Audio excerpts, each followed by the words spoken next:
Let's talk to Rafe Heydel-Mankoo, though, historian, broadcaster, senior fellow, of course, at the New Culture Forum. It happens to be Shakespeare's birthday as well. Keir Starmer has claimed today, Rafe, and a very good morning, happy St George's Day to you, that he wants to reclaim the St George's flag. He's even flying one from Downing Street. Whatever does he mean?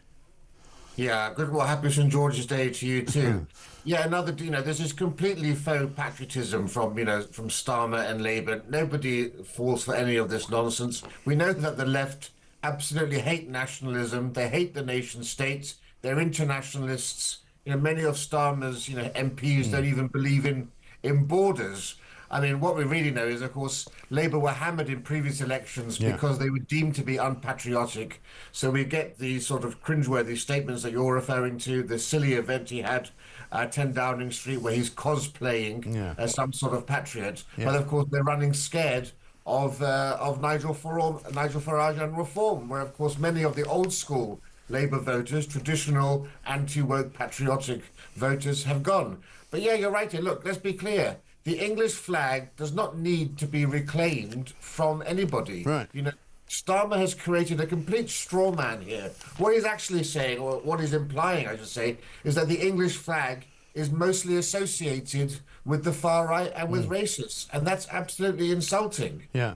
It's also not true, by the way. I mean, I'm getting lots of people sending me lovely pictures of their St George's flag, proudly displayed outside their homes in various different ways. And these are not people who are far right. These are not people who are racist. These are people who are simply proud to be English. Yeah, look, I've said many times, the English are the only people on these islands whose patriotism is always derided and denigrated by people in power. When the Scots and the Welsh quite rightly wave their flags with great gusto, it's called progressive nationalism. Yes. When the English do it, it's racist. Well, I'm sorry, that's hugely offensive. You've got all those nice pictures you've seen. There is nothing that is more serene and quintessentially English than the flag of St George flying above some ancient church in a beautiful English churchyard somewhere, or on an English green, during a cricket match. And to associate it with the Southport protest, as he did in Downing Street yesterday, is disgraceful. I mean, you didn't even get Joe Biden or Kamala Harris doing that after January the 6th. No. When you have protesters with the American flag going into the Capitol building, they didn't say, oh, we need to reclaim the stars and stripes. But what's happened, of course, is that the left and the Labour Party have been embarrassed by English patriotism for decades. They sneer at it, they look down upon it, and anyone who waves it is either common, or they're racist, or they're some sort of weird, eccentric little Englander. Just remember, of course, Lady Nugey, Emily Thornberry's famous tweet of an English working man's house covered in English flags. I know, and she absolutely mocked it and derided it and was most disrespectful not only to the flag but also to him.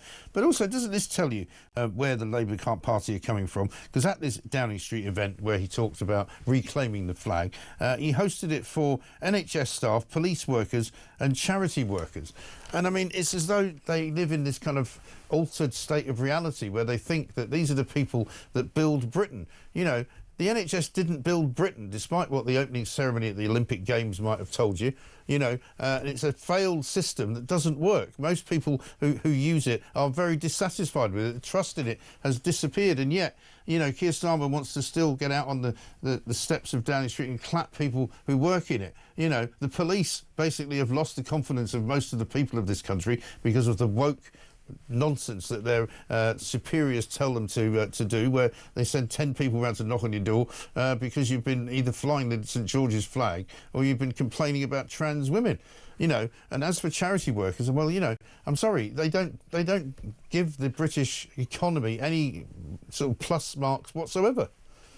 We always do this. Whenever our authorities celebrate England, it's always the public services, it's the NHS, it's the police, who are now, of course, have the least trust and respect they've ever had from the British or the English people. And you're quite right, when you mentioned the Olympic Games. One of the great gifts England gave the world is modern sport. No country created or codified more sports than England. And yet at the opening ceremonies, none of that was mentioned. We got kids bouncing on NHS beds. Yes. If you go to the New Culture Forum channel, they just published last night a speech of mine where I gave the 10 ways that England made the modern world. No country had a greater impact on the world. That's what Keir Starmer should be focusing on. You know, the Americans never take any problem saying we're the world's greatest nation. Yeah. Well, England actually has had a bigger impact than anybody else. That's a cause for celebration. You know, from the English language, the common law, Parliament, the British Empire. There's so much that we've given the world. The Industrial Revolution. That's what we should be focusing on, celebrating our pride, celebrating our heritage, instead of this constant adulation of public services, which obviously are in decline Yes. and are symbolic of modern Britain rather than the pride of old Britain. Yes, exactly. It's sort of, it's the best of British, as they always say. Well, if that's the best of British, then I'm very sorry if that's as good as we can do. But listen, enjoy the day. Thank you very much indeed. Rafe Heydel-Mankoo, historian, broadcaster, senior fellow at the New Culture Forum, telling us that we've got much to be proud of here in Britain.